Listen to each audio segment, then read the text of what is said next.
So, hello. We are here to teach you about parabolas, which is what you are learning in 9.2. I'm Suemin. Yejoo and Sydney. And okay, let's go learn. So, this here is a parabola. It is a parabola with a vertex, a directrix, a foci, a focus, and an axis of symmetry. This specific parabola has a vertex at the origin, which is approximately right there.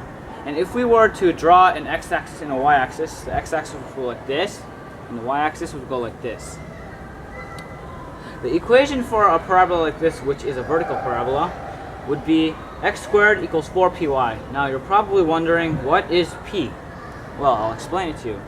P is something that they put in a parabolic equation to help you graph it. And P also helps you find the directrix and the foci. So, the directrix is a line that's approximately right here. The line that's below or above the parabola. It's like not, it doesn't touch the parabola, but it's pretty close to it. The focus is a point that's between the parabola and the directrix. You can find the directrix by using either the equation y equals negative p or x equals negative p. In this case, since the vertical parabola, it would be y equals negative p. So for example, if p was 4, the equation of this would be y equals negative 4. The focus can be found also using p. The focus can either be p comma 0 or 0 comma p. In this case, it would be p comma 0, and it would go right between the parabola and the directrix. And the last thing that you have to know about this is the axis of symmetry. The axis of symmetry is whatever line that cuts the parabola exactly in half. In this case, since the origin is a vertex, the axis of symmetry would be the x-axis. No, yeah, the y-axis. Sorry, yeah, so that line. By looking at the graph, you can indicate that it is an x squared equals 4py equation because the graph opens down. You can find p by using the directrix, and since the directrix is negative p, you can know that p is negative 4. Now just plug p into the equation. You will get x squared equals 16y. So when you're given the equation of x squared equals negative 12p, first you need to find the p value. To do so, you divide the value in front of the y by 4. That is because the equation is x squared equals 4py. So if we divide negative 12 by 4, p equals negative 3. Before your graph, remember that the vertex is always at 0, 0. And because this graph is x squared, the axis of symmetry is x equals 0. With the information that we can find out with the focus is 0, negative 3 because the p value is negative 3. And consequently, the directrix becomes y equals 3.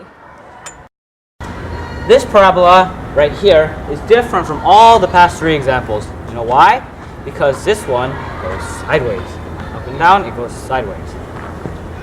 Sideways parabolas are different because they have different equations. Up and down parabolas, aka vertical parabolas, have the equation x squared equals 4py. Sideways parabolas, such as this one, have the equation y squared equals 4px. Since I have to solve a problem, I'm going to give this parabola an equation. It's just a random equation that I just made up, and it's probably not right, but it'll give me an equation so I can solve this problem. The equation I gave this parabola is y squared equals 20x. First, we'll have to find p because p is the most important part. P would be 20 divided by 4 because the equation is y squared equals 4px. And then it's 20x, so 20 divided by 4 is 5. Therefore, p is 5. Now that you know p, you can find the directrix and the focus. The directrix would be x equals negative 5 because, as we learned before, sideways parabolas for the directrix, it would be x equals negative p.